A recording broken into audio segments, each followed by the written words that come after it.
But allegedly, he's begging the Trump administration to drop his legal case.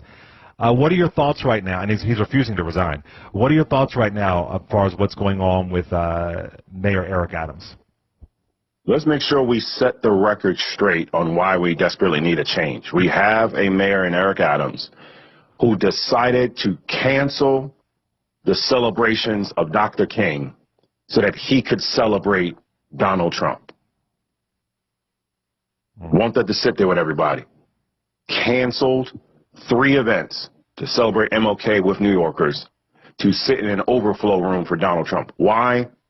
Because he is hoping that Donald Trump will drop charges against him where in the indictments and allegations, money was taken from the country of Turkey for an illegal donation campaign to help Eric Adams win 4 years ago. These are serious charges. And when people are like, well, it was just about flight upgrades. No, it was not about flight upgrades alone. It was the understanding that they were illegally taking money to get matching funds in New York City to get donations they shouldn't have received. And so now you have a choice, everybody. I am running for mayor because we are paying too much, we get back too little, and we deserve much better. When people ask Michael Blake, what makes you stand out in this race? I am the only one who has federal, state, and local experience in this moment. And so when New Yorkers are understandably concerned about Medicaid freezes, when you're concerned about the unconstitutional proposals of birthright citizenship being ended, when you're wondering about funding to our communities, you need someone who actually can understand how D.C. is supposed to work correctly, who has relationships and respect in Albany, and can do the work here in New York.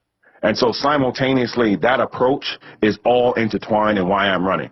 I am focused on what are we doing around cost of living, affordability, and public services, while Eric Adams is only focused on trying to get a pardon. I kind of pause with these words like progressive and conservative. I don't know what folks are trying to conserve. I'm not really sure. But you do believe in moving forward, right? But it just appears, I loved Maya Wiley. It just appears that we kind of knew who Eric Adams was before he got elected. How do you strike a balance between pragmatism and progressive values when it seems like that's not what New Yorkers wanted? They didn't want someone who was really progressive like a Maya Wiley.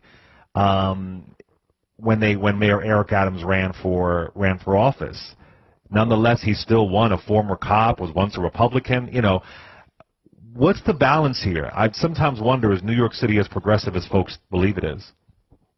We can have both. We have to remember that there was a sentiment around law and order and safety that Eric Adams was able to project before, but people don't feel safer now. And so I tell people, first and foremost, he ran on the argument of keeping you safe, but you still don't feel safe, so why should he keep his job? Simultaneously, yes, you can have a serious vision around how do we make sure that we pursue and implement universal child care. How do we reimburse nonprofits faster, if not even give grants to nonprofits to do the work faster?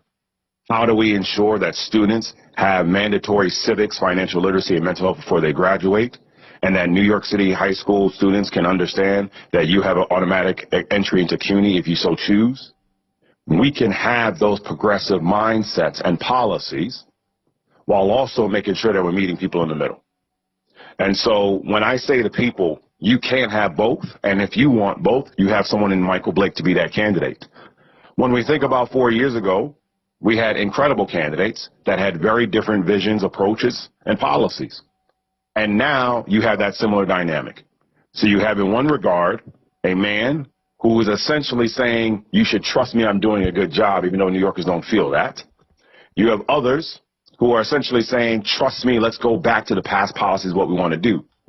I am saying very clearly, you have a vision of tomorrow begins today, where our home, our city, our dreams can be realized by ensuring that, yes, we can address cost of living, and simultaneously, yes, we can go further in making sure black and brown folk have a chance to succeed and thrive here. Yes, we can have universal child care, and yes, we can have safety in our trains.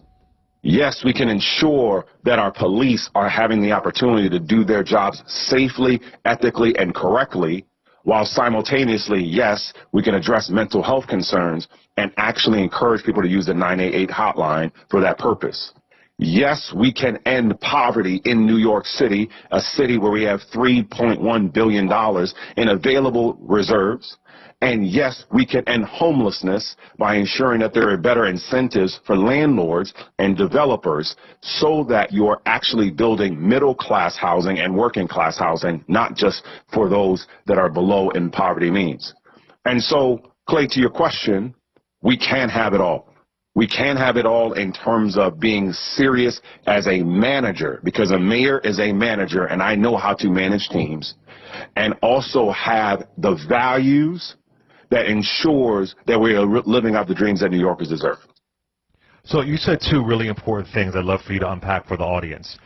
You said mandatory civics. I have been saying this for a very long time. The reason why a lot of people don't vote is because government sounds like trigonometry to them.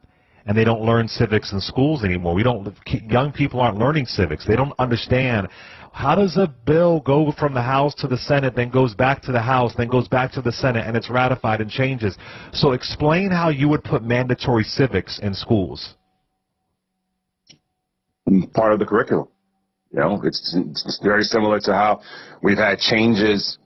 Why isn't it there now? Well, what's going on? I don't understand. Why isn't it there now? I'm sorry.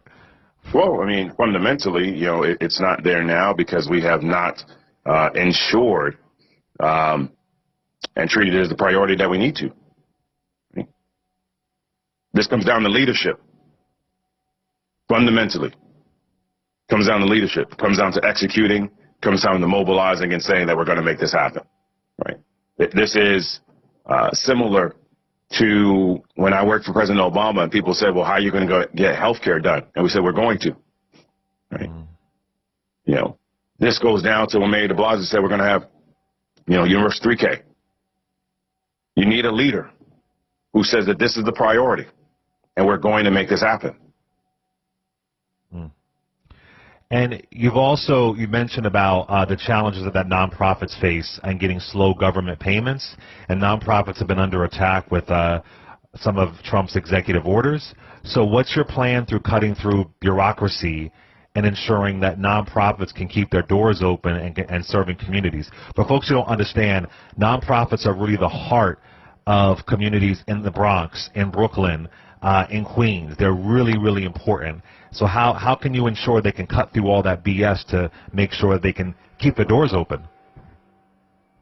It comes down to having someone who understands, as I do, that this must happen, not that I hope that it happens.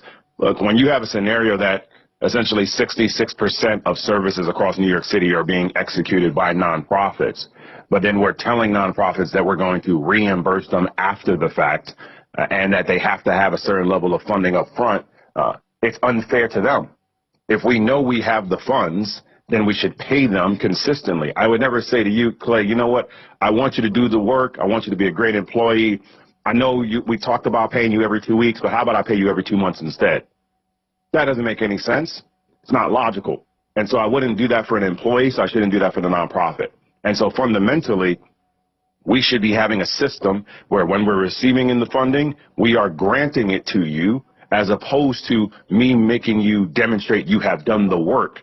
Now, I do believe that you have to ensure that people are hitting metrics and there's accountability thresholds, no question about that.